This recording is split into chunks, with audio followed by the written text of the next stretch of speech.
Welcome to our talk, Finding Your Attack Path into the Security Industry. This is going to be a talk that kind of goes over, at a high level, some good things and some bad things, at least in our experience that we've seen from applicants trying to get into cybersecurity. So hopefully with this knowledge, it might help any of you that are trying to go for internships, graduate positions, or anything of the sort. So as a quick form of introduction, if the slides move. If they do, there we go. There we go. My name is Mohit. I'm a principal security consultant at Securi. At Securi, I do a lot of different things. Things like mainly in the cloud space, but I also do things around the IT infrastructure, hardware, password cracking, all sorts of things. I also used to run our internship program a while back, so I have some experience in looking at applicants, helping them out and guiding them into the career. And my name, conversely, is Miłosz. I'm currently the mobile security lead at Securi Consulting, which means I mostly do a lot of things to do with Android and iOS. Also, more recently, a lot of stuff to do with kind of mobile device management solutions. More relevant to this conversation, I am the current runner of internships. So I'm currently looking at applications, actually looking after the interns as they go through their journey, and then kind of deal with maybe the aftercare of either finding them a way into our company or maybe helping them with finding jobs afterwards elsewhere.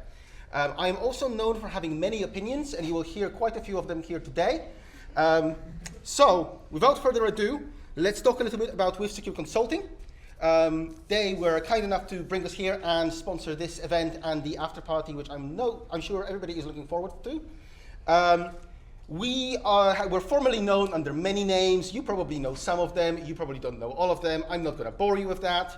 But we are, in short, an offensive security consultancy in multiple regions around the globe. We've got the UK, we've got multiple regions in the Nordics, we've got the US, we've got Singapore, etc., etc.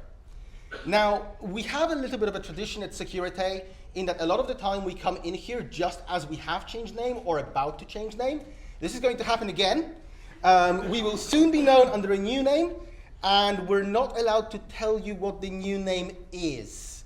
So enjoy that. You'll hear about it in May-ish. Cool. So what are we going to be talking about today? So as I said at the very beginning, at a high level, we're going to be talking about some of the goods and bads about things you can do to get into the industry. So at a bit more detailed agenda, we're going to start with some of the common myths that we hear. What people think is true, and then what our views on what we think is true, and how they kind of collide, and we'll explain our reasonings behind that. And then we'll go over things that we think people should do and things we think people shouldn't do in their own time, during their studies, and so on and so forth. And considering what this is, there's probably going to be a lot of disjointed ramblings during it, but definitely at the end when we've got a bit more freedom. If you want our opinions, we are more than willing to give them. Slight caveat though, they are our opinions. So these are things that we've kind of learned from interacting with a lot of students and helping a lot of people. They're not going to work for everybody. They might work for you. We hope they work for you. Not guaranteed. At the same time, we're also an offensive security company, so these tips are kind of geared more towards that. There are other areas in security, for example, like security and risk management, where it's less of a technical role. Hopefully some of these tips will apply. Some of them probably won't though. Yeah, I think a fair few of them would, but that's not necessarily where our expertise is. We wouldn't want to kind of over-advertise ourselves, so we are talking primarily about offensive security roles, probably something to do with ethical hacking or pen testing, that kind of direction. But yeah, it's based off things that we've seen over multiple years of people trying to get into the industry. Hopefully some of them will be helpful. And without further ado, I will move on to our kind of first myth that we'll try to go over a little bit. And that is the sort of obsession with certifications that some people have been showing. So a lot of people feel, before I apply into a cybersecurity job, I must do certificate X and certificate Y. There's people posting complex diagrams of your path through all the certs that you must do before you can become a junior pen tester at a company. I'm personally unconvinced that that is the case. Certifications are very useful. They are one way to learn a lot of the core skills, but they are not a requirement to get a job in offensive cybersecurity. Some companies will probably mandate them. Some companies might have a list of things that they require. Some of them will not. In our experience, many of them care more about what you actually know rather than the piece of paper that is kind of attached to it. Yeah, and to kind of add on to that, like most companies will help you get those certifications anyway. So those certifications, while they can be a great way to learn, before you got the job. Once you get a job, there will be usually with most companies there will be support in getting those certifications to help you grow as an individual anyway. So they usually cost money, so it can sometimes help. Just pushing it back until afterwards, if you wish. However, there's nothing stopping you, getting it beforehand anyway, if that's also what you wished. So the next myth, which is touted quite a bit, on radio or whatever, is that there's a global cybersecurity skill shortage, and that is half true and half wrong in our eyes. So we do think that there is a skill shortage, but usually more in the higher skilled areas. So not necessarily at the junior level, but more the senior level and above, where people are after the required skills for a project or whatever they have going on, and they don't want to spend the time training people, so they just want someone skilled already. At the junior level, there's less of that skill shortage there, and so it wouldn't be you apply to a company and they're doing whatever they can to get you, whining and dining you. It's going to be the same kind of grind of apply to a bunch of positions, go through the process, and hope for the best kind of thing. Yeah, and I think that's one that has been sort of, I don't want to say exploited because that implies intent, but it is one that has been perpetuated by a lot of companies and well-meaning individuals that are trying to get people into cybersecurity, is by pointing out, wow, look at all these well-paying jobs that are there just waiting for you to pick it up. Just do XYZ amount of training, go into those, and enjoy a cushy life. That used to be the case for a long time. It is definitely not the case currently. The market kind of towards entry-level positions is highly competitive. I can give you a little bit of a glimpse from our internship. I've now run it for 2 years. In both years, for 6 seats, we had 1,200 applicants. That's 1200. You can understand, especially for somebody who then reviews those manually, that is not an easy decision to make. And it also means that the actual percentage success rate of applications is vanishingly low. What's that, like 0.5%? Did I get that right? I think I did. So yes, sure, there is a global cybersecurity skills shortage, but that doesn't always mean what people think it means when they say it out loud and when they say it very proudly as like a thing to pursue. And that number of applications that I've just mentioned kind of plays very well into the next myth, which is, you must have a computer science, cybersecurity, or ethical hacking degree, and that will kind of be your way in. Again, that's an easy thing to think about. It's easy to think, the market is very competitive, so we're going to go straight for the degree that has the right title in it, and that's going to get me in, that's going to be my way in. Again, partially true. A lot of the time that is what happens. If you have a relevant degree, that probably means that you've already done a fair amount of upskilling in the right areas. That probably means that you've done some projects that are, again, relevant, interesting, that you can talk about, but the title itself doesn't really move the needle all that much. It's the things that come from it. Actually, I'll stop there. I'll let you. Yeah, so it does help with a lot of, gaining you a lot of a lot of those fundamentals, helps you network within industry. I'm sure a lot of people here who have done ethical hacking degrees, you've made friends who are now going to be in the industry alongside with you. You have a support network there, you can talk to them, you can, work together, do, whatever you need to do to help each other to, further progress in your careers. So there is some benefits from the degrees, and they do teach you quite a bit of useful stuff. One of the other myths, though, on the flip side, is that the degree will teach you everything you need to know to get a degree, which we also don't think is true. We think it'll teach you some things, it'll teach you some useful things, however, it shouldn't be the be-all and end-all of what you're learning. There are a lot of things that university courses just don't teach you that are super useful for working in this kind of career, in this kind of environment, that you kind of need to do outside of that, ideally through other means like societies, through your own self-teaching, just working with other people, and so on and so forth. Yeah, and the other thing is, again, the degree itself is not necessarily the be-all end-all, because you could come from a completely different degree but get all the right skills from other sources.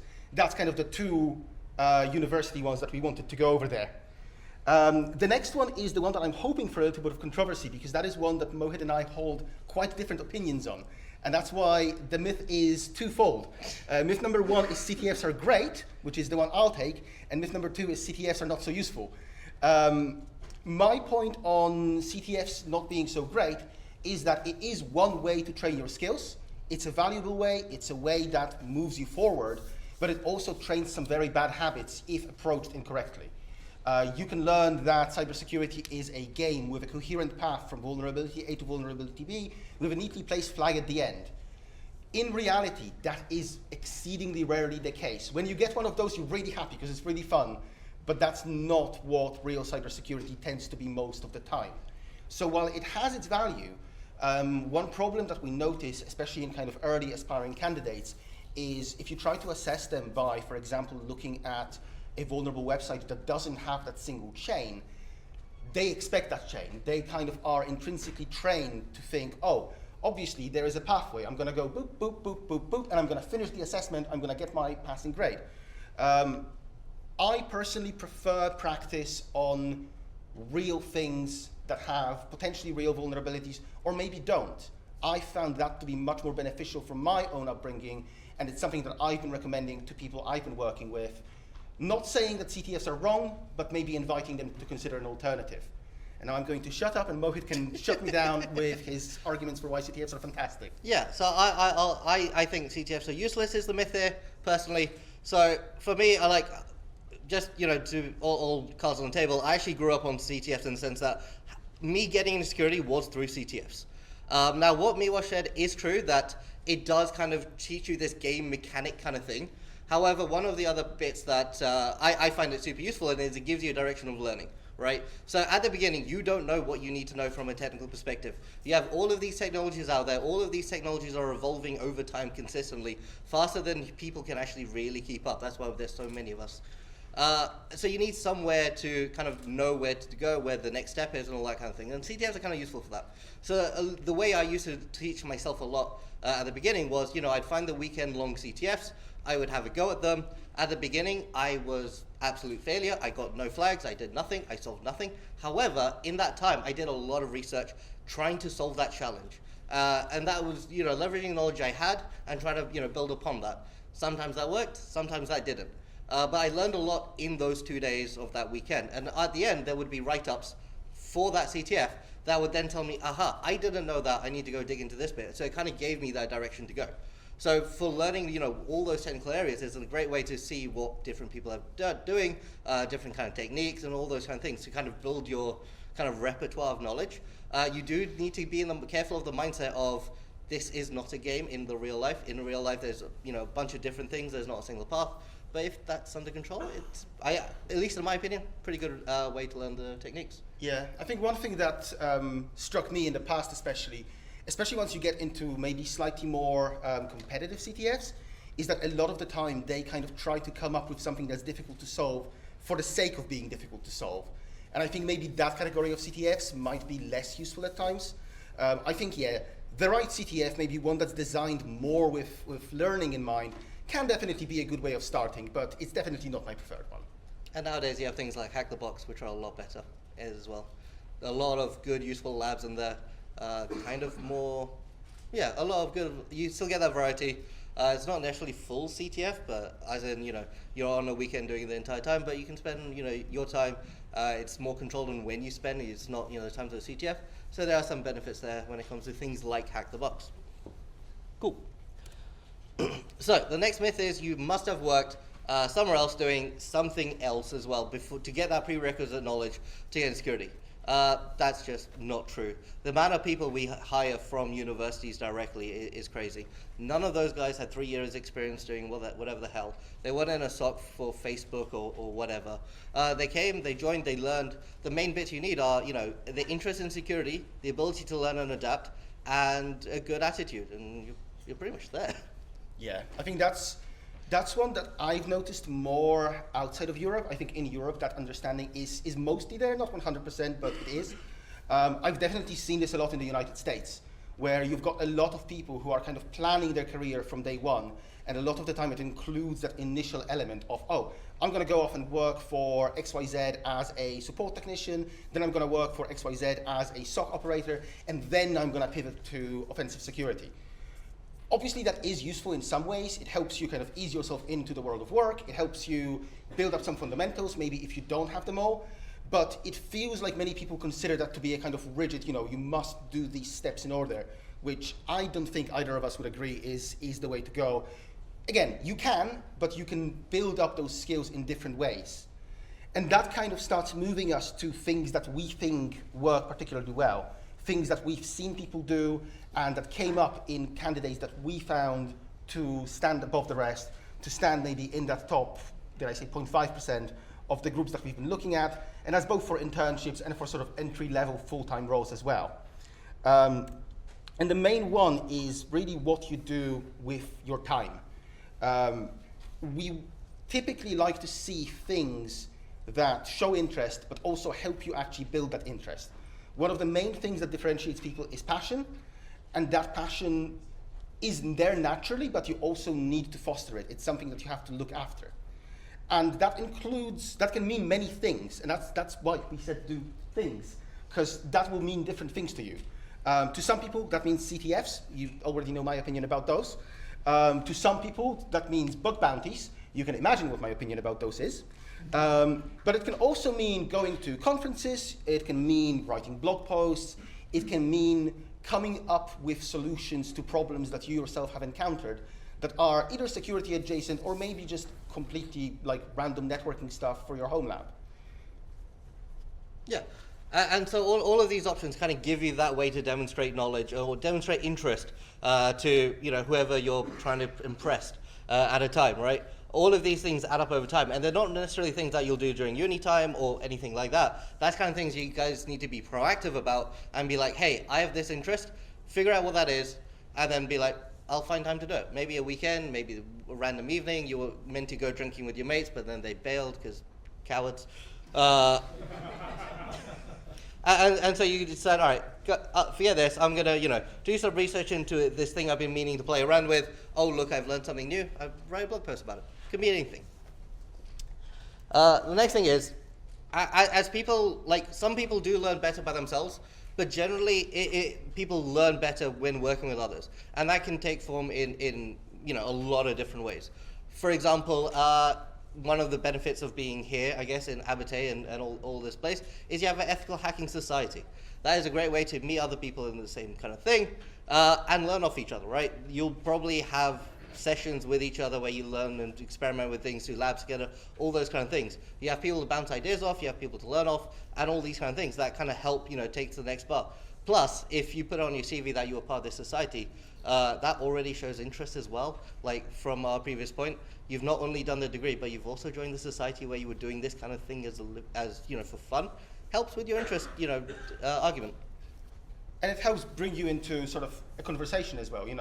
Somebody will look at your CV, say, oh, I was in this society, I was doing these things. That's an easy conversation for somebody who's trying to interview you to start, to be like, hey, so what were you doing there? What did you find interesting? What did you find difficult? It helps remove some anonymity from CVs that a lot of the time can be quite blank. One of the things that we see, and that's, again, why we're talking about sort of doing things together and doing things, is the fact that a lot of the time you get a CV that just says, here's my degree, here's my A-levels, here's my GCSEs, and maybe hobbies, I play football. And that's a page of CV that tells you extremely little about the actual person, and the recruiter has to go and find out what that means. If they have the time, they'll do it. If they have entirely too many applications, they might not. So by doing this, you're helping yourself in many ways. You're helping yourself grow internally, but you're also helping self-document a lot of things that are really gosh darn beneficial. In a similar vein, build stuff. And that, again, is come up with a problem that you're currently encountering and come up with a solution to it. This can mean basic stuff like a bindicator, a thing that lights up when it's time to pull your bins out. It could be figuring out how to get your very legitimate collection of anime to be able to stream onto multiple devices by building a Plex server. It could mean many things, but it just means playing with stuff. And it just means making things. Because then without noticing it, you learn things and you get things to talk about. And this is super useful because the better you understand how these technologies work, how they all interact with each other, and how it all fits together in this massive jigsaw, the better you can understand on how to attack it in the first place.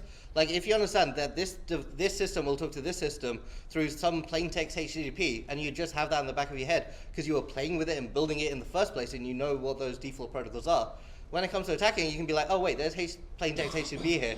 We can probably man in the middle this somewhere and just inject some extra stuff in there to let us have full control.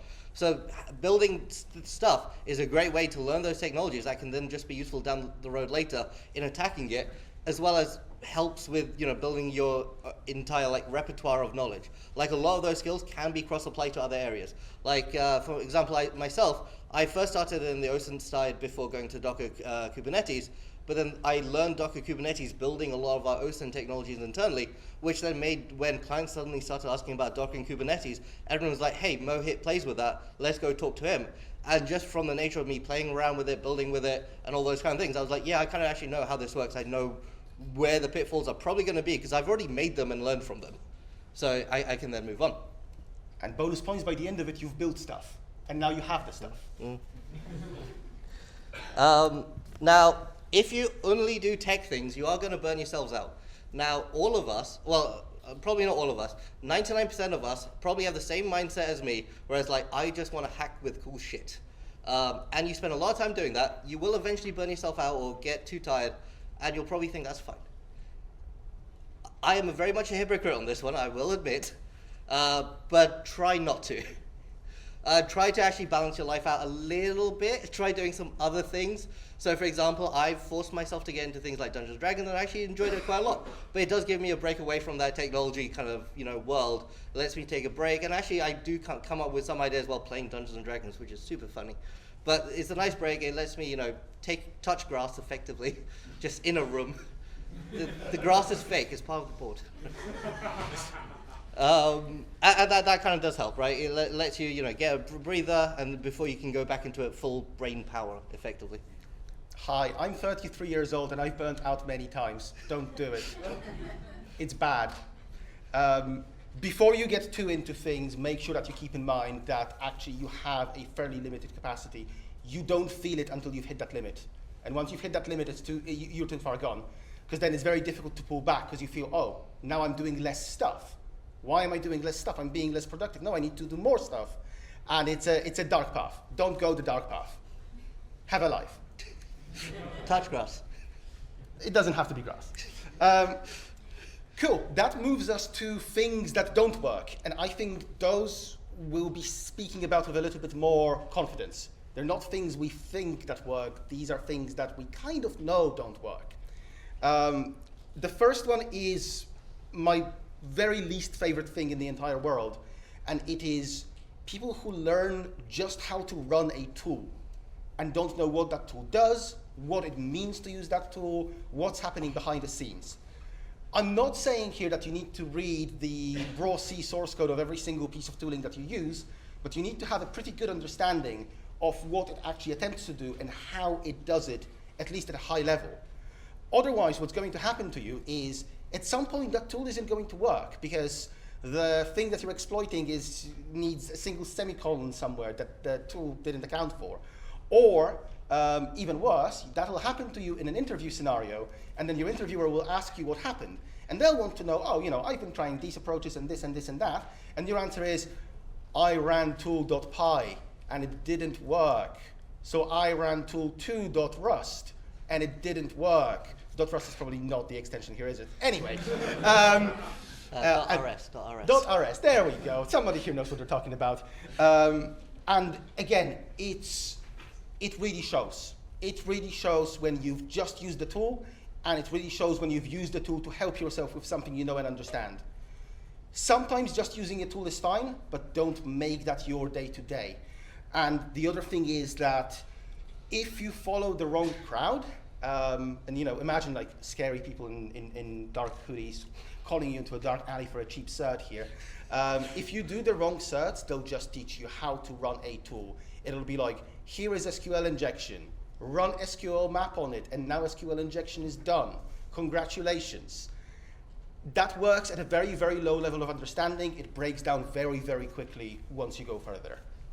Yeah, and to build on what Miłosz was saying around, helping you debug things. If you know how the tool works under the hood, the tool is there just to make your life easier, right? You know what needs to happen. The tool does it, great, you can use the tool. There are going to be times when, you're on a job that you don't have access to those tools, for example, right? So for example, Nmap, I assume people know Nmap. For those of you who don't know, Nmap is basically a network scanning tool. You point out a network, and at a basic level, it finds you open ports. Which, great, like if you know Nmap tool, find open ports, great. Now you're on a network, you don't have Nmap, and you need to find open ports. How do you do that, right? But if you know how Nmap works, you can ghetto make something out of whatever local bash tools you have to kind of do something similar, right? You with netcat, with while loops and whatever, to kind of get that same kind of implementation just with what you have to hand. So you're basically MacGyvering the situation to what you need it to be. Cool. So the next thing that we're not the biggest fan of is the Zero to Hero boot camps. Who wants to learn how to hack in 10 weeks and become a pro? Hands up. Ooh, me. Yeah, no. The amount of knowledge we need to have as security experts, or even as a junior, is absolutely insane. If you can learn that in 10 weeks, you are probably a genius, at which point the bootcamp is useless anyway. So this stuff takes time. It takes a lot of playing around with technologies. It takes a lot of reading how things work, experimenting, and all those kind of things.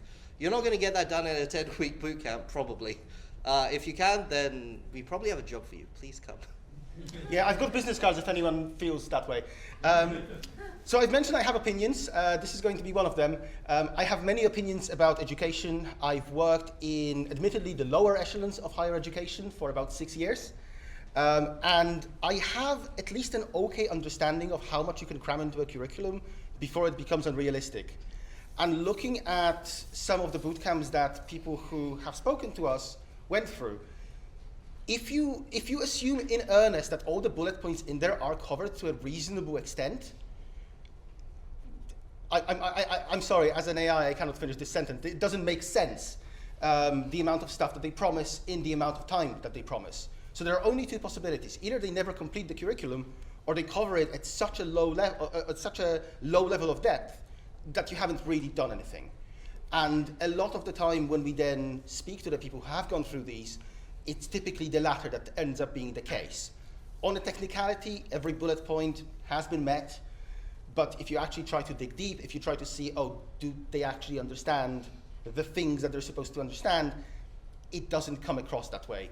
And it's always very disheartening to see people come out of these. Maybe there's reputable providers out there that don't fall into this trap. I haven't found them yet. And in a kind of similar vein, we sort of already hinted at this, but if you just follow your degree, if you just do the assigned work, you're going to have a decent baseline in the subject that you're studying. In the case of most people here, presumably cybersecurity, ethical hacking, maybe computer science, yada, yada, yada.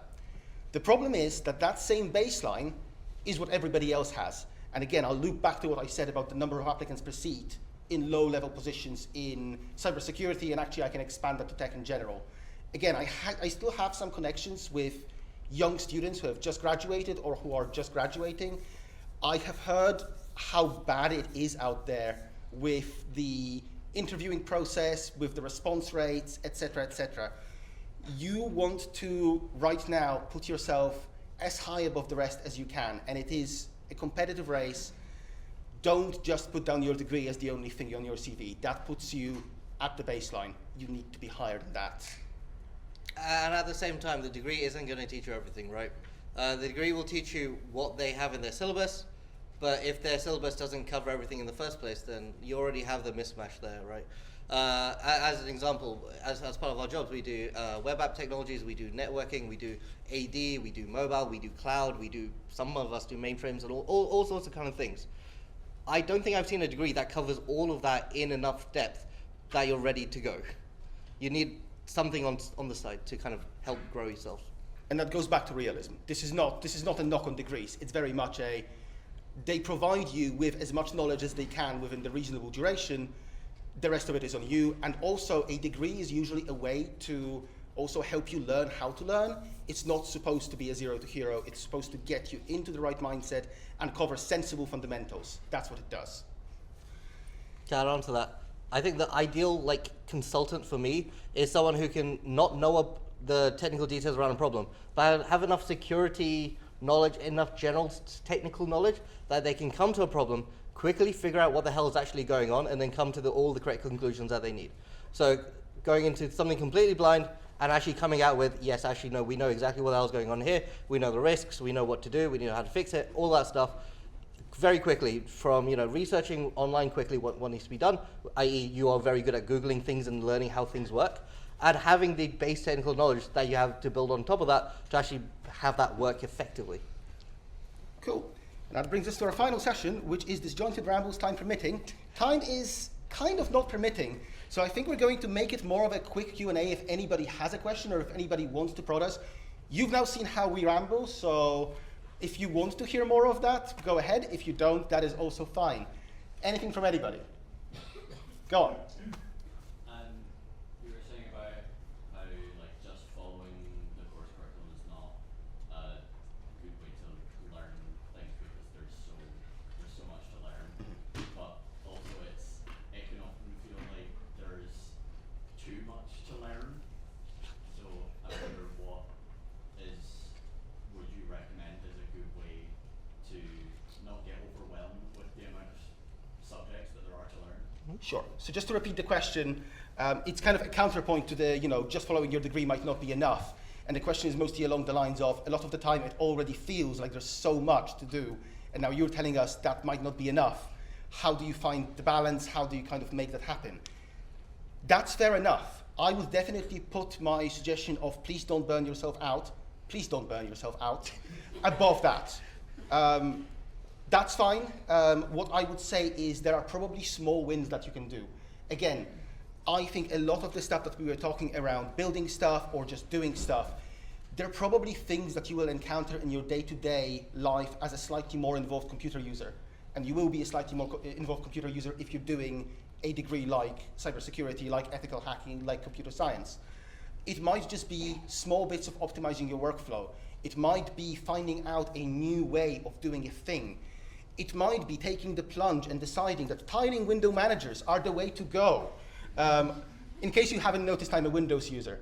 So it really doesn't have to be huge things, and it really has to be things that foster your own curiosity and that you are excited to do. So I really wouldn't want for those suggestions to be misconstrued as, now you must go into the cybersecurity mines and do 10% more work or else. It's much more find things that drive you, find things that you think are fun and interesting to you, and do those. They will help you without you even realizing it.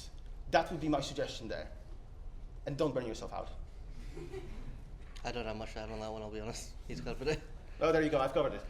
Yeah. I was just going to ask a question about when it comes to getting a first class degree, for example, afterwards. I won't be guaranteed a job, is that what I'm saying? But I'll still be low level, essentially. First class. You wouldn't even be guaranteed a job, I don't think, at the moment. The desire for people, the number of applicants at the moment for entry-level positions is considerably high, with a lot of people coming from all over the place. A first degree is a very good indication of your abilities and your motivations and your, dedication to the area. However, it by itself, I don't think will carry you all the way. I personally have very rarely looked at people's degree classifications. It's much more scroll down a little bit, start looking at the extracurriculars or your interests or your hobbies or something. Who are you as a person? That's going to take you much farther than whether you're a first or a 2-1. In my opinion, asterisk, asterisk, asterisk. It's definitely not a bad thing to aspire for a first, but I would say that that is not the be-all end-all. Thank you. On my left. Yeah. What's the number one thing you find to be a red flag in a CV or an interview? Number one thing that we find to be a red flag in a CV or an interview. I'll give you two. One is I've already complained about this, but a very blank CV. Here's my degree. Here's my A levels. Here's my GCSEs. I've worked at Wetherspoons for 2 years. End of CV. That kind of means that we don't have anything to go with about who you are as a person. It just shows us a very, very dry educational pathway. Now, we've been trying to kind of address that by asking additional questions in the application and encouraging people to answer those.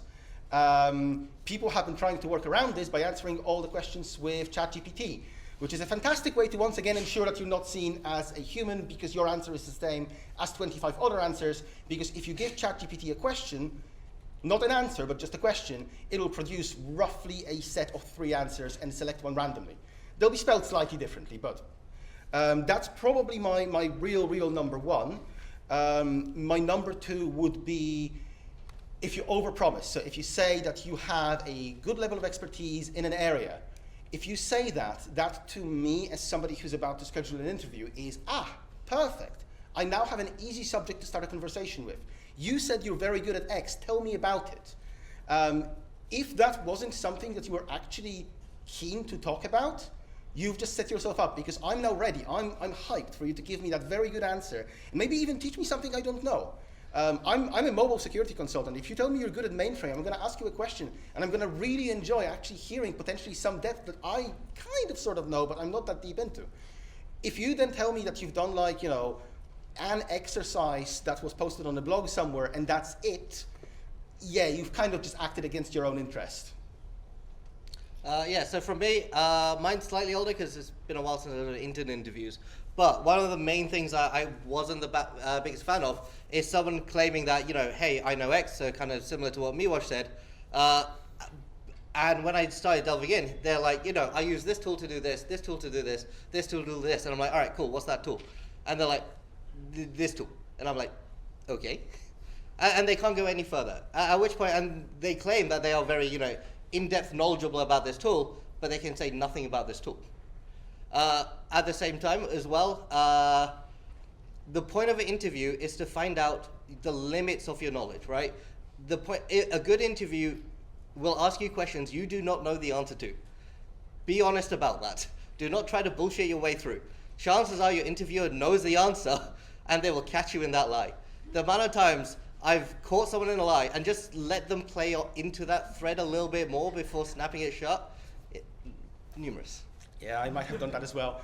I think one way that I've formed those questions to try and kind of steer people in the right direction is I would preface it with a little bit of a disclaimer.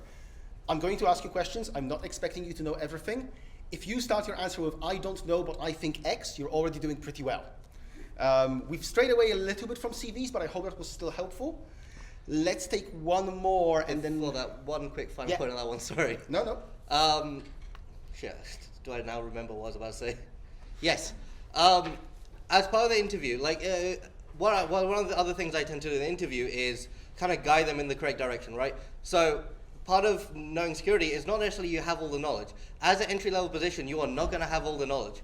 It's better to have the adaptability and the ability to learn things relatively nicely on the fly.